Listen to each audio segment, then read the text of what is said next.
తాడిపత్రి చేరుకున్న సిట్టు బృందం రాత్రి 11 గంటలకు తాడిపత్రి చేరుకొని దర్యాప్తు ప్రారంభించారు. ఇరు వర్గాలు రాళ్లు దాడి చేసుకున్న ప్రాంతాలను, జూనియర్ కాలేజీ గ్రౌండ్స్, పోలీస్ స్టేషన్లో ఎఫ్ఐఆర్లను పరిశీలిస్తున్న సిట్టు బృందం.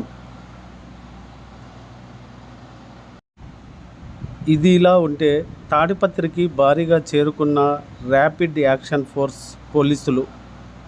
తాడిపత్రిలో జరిగిన రాళ్ల దాడి నేపథ్యంలో ఎలాంటి ఘర్షణలు పునరావృతం కాకుండా ఎన్నికల కమిషన్ ఆదేశాల మేరకు ర్యాపిడ్ యాక్షన్ ఫోర్స్ చేరుకుంది.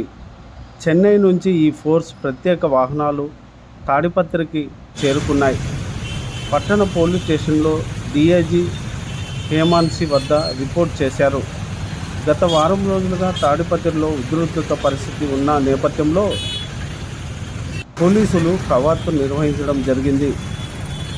ర్యాపిడ్ యాక్షన్ ఫోర్స్ పోలీసులు చెన్నై నుంచి తాడిపత్రికి చేరుకొని ఎస్పీ వద్ద రిపోర్ట్ చేస్తున్నారు.